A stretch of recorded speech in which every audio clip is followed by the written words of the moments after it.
In a developing story, after 2 years, we now know the Tiger King, Joe Exotic, will get a new sentence at the end of the month. Fox 23 investigative reporter Jana Clark stays in touch with Joe and has new details. Joe is anxiously waiting for his day in court. I talked to his attorney about what will happen that day, about Joe's health, and what he thinks about the second season of Tiger King. I'm done filming with Tiger King. I think Joe's done filming with Tiger King. There's no Tiger King 3 that we're participating in. That's the first time I think I've said that publicly. Why is that? We don't know who they are.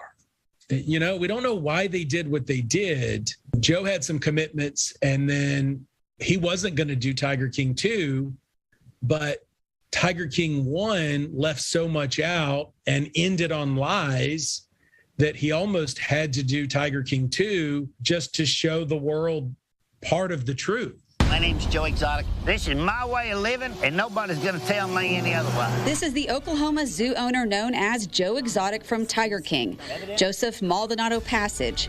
He was convicted of wildlife offenses and for hiring someone to kill Carole Baskin. Hey, all you cool cats and kittens. She runs a big cat sanctuary in Florida. Joe got 22 years in prison. He won. He won the first filing he made. Joe's attorney, John Phillips, says the appellate court ruled Joe should get a new sentencing hearing. It's set for Friday morning, January 28th. What do you foresee happening on that date? I don't think it was an accident that it was set at 10 a.m. on a Friday, right? That ostensibly limits us. Whether Joe gets 22 years or 18 years or time served, you know, it really, for this, is a legal issue. You asked for a new judge. You didn't get one. What do you think will be the ramifications of that? I've had a conference call with him since then. Everything was genial and professional. He used to be a law school dean. He's a charismatic, good judge. I disagree strongly that he should sit on this case further, given the opinions and statements he's made in court about Joe. John says within days of the hearing, he plans to file a motion for a new trial. I'm ready to get into the meat of the coconut. I'm ready to do cross-examinations. John wants to show new evidence he says has been uncovered, including recanted testimony. He recently asked the court to unseal affidavits like those of Alan Glover. Alan at first claimed he was supposed to be the hitman, but now has admitted on camera to Joe's attorneys that he lied on the stand. And Jeff Lowe, who worked with the feds to put Joe behind bars, signed an affidavit that says this: Alan Glover did not tell me he left the park to go take out Baskin.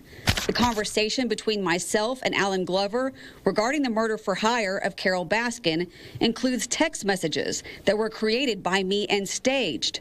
I knew I was being recorded, and statements made by me regarding Alan Glover being paid $3,000 to go to Tampa to kill Carole Baskin were not true.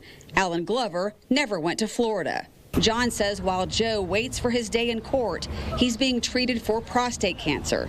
Joe moved in November from Fort Worth to a prison in North Carolina because it has better oncology treatment. John sent me Joe's biopsy report. He has 2 spots of prostate cancer. His Gleason score is borderline, where you can't just wait. It's significant. But on the same token, it's not quite surgical. But John says Joe spends many of his days in solitary confinement, and it's taking its toll. Which keeps him out of access to people like you, people that can investigate his case.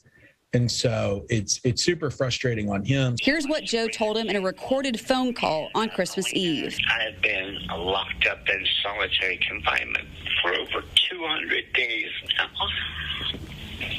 I never hurt anyone. I made it my whole life without a speeding ticket.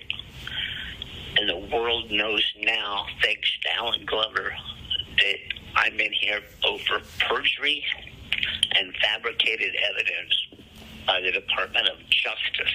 Joe Exotic, Joe Maldonado is in a fragile spot. He has been pacing that very small cage for years with promises of justice. I'm innocent. I'm still sitting in this place rotten. Joe's not suicidal by any stretch of the imagination. Joe's not ultimately fragile that we have to worry, is Joe going to make it? Joe's going to make it. But this is changing Joe Maldonado every single day that he's in isolation. John wants the Department of Justice to take a hard look at the new evidence. We're not guessing. We're not making this up. Once the public sees these affidavits, you'll see who the court was dealing with. Joe's attorney says he expects the sentencing hearing to wrap up the same day. He says Joe is supposed to be there in person. I plan to be there as well to let you know what happens. Covering news that matters, Jana Clark, Fox 23 News. We asked the U.S. Attorney's Office in Oklahoma City about this case, but they told us they don't want to talk about it right now while the case is still ongoing.